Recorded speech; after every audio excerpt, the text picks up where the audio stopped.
So I've come to discover that many persons are poor because they have to be poor, not because they want to be poor.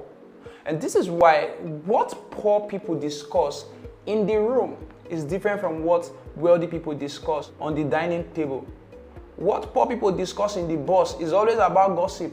What wealthy people discuss in a plane is always about collaboration, networking, and business. What most people call foundational problem in Nigeria, where I live, I feel it's basically a wrong kind of knowledge being passed down from one generation down to another and then the next. Because the truth of the matter is, wealth is not a cash thing. Wealth is a mind thing. Poverty is not a cash thing. Poverty is a mind thing. A poor man is poor simply because poor means passing over opportunities repeatedly. So today I'm going to be sharing with you on 5 differences between a poor man and a wealthy man. And from this video, you are going to know if you are heading towards poverty or if you are heading towards wealth. So you discover that most times, if you were born into an average or poor background, your parents are always of the opinion that buy cheap things, price them well, make sure say you price this thing well. If you know price them well, no come back house. But if your parents are of the wealthy class, you will discover that most times they are always after things that are durable, not necessarily things that are cheap. So the first thing is this: poor people see problems, wealthy people see opportunities. Poor people see problems, wealthy people see opportunities. And I was doing a research and then I discovered that the exact Chinese symbol used for problem is the exact Chinese symbol used for opportunity. Go and do your research. The symbol used for problem is the exact symbol used for opportunities. And as a business person, I do not necessarily believe in coincidence. And I began to ask myself, why is it like this? And then I discovered that in every problem, there is an opportunity. In every problem, there is an opportunity. The only difference is that a poor man sees the problem, a wealthy man sees opportunities. And let me tell you something. This leads us to the next point. A poor man sees problem because he wants to focus on the problem. A wealthy man sees a problem because he wants to focus on the opportunity. So number 2 leads us to this.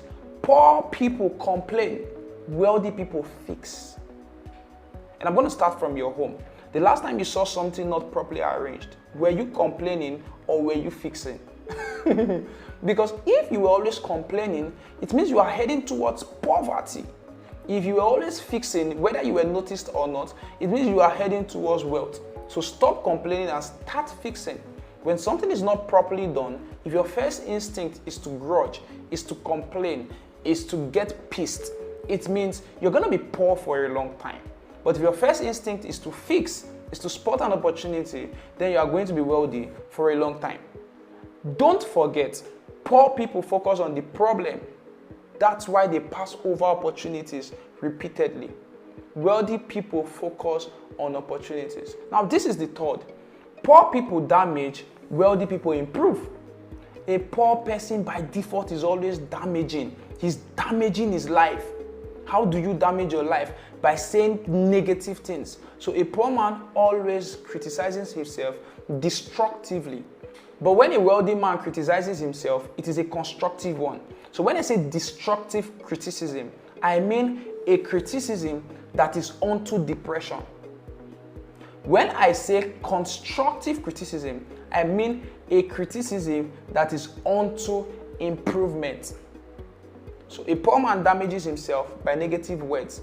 A rich man or a wealthy man improves himself by positive words. The next, poor people focus on scarcity. Wealthy people focus on abundance. Poor people focus on scarcity. Wealthy people focus on abundance. If you are poor, I will know because you're always talking about lack. You are always complaining. I don't get money because they don't give me money. I don't get money because they don't add me to that class. And I for implement, but my phone no good. You are always saying scarcity. When you bring a cup and the water is at the middle of the cup, a poor man will say that the cup is half empty. A wealthy man will say that the cup is half full. And this brings us to the last point. Poor people compete. Wealthy people collaborate. A poor man is competing because he's selfish. A wealthy man is collaborating because he has sustainable thoughts. A wealthy man thinks legacy. A wealthy man thinks generations. Don't forget what I said before. Poverty is not a cash thing, but a mind thing. Wealth is not a cash thing, but a mind thing. And let me give you a very quick example. You see this? If your first instinct was to collect it from me, even when you cannot, that's poverty. Because a poor man focuses on cash, on paper, but a wealthy man focuses on this. A poor man focuses on this. A wealthy man focuses on this. Why? A poor man wants to spend this on liability. A wealthy man wants to improve his knowledge so he can grow to buy assets that will give him this. So a poor man is buying liability. A wealthy man is buying assets. How do you buy assets? You buy assets when your mind is reformed. Because you begin to make money when you begin to learn how to make money.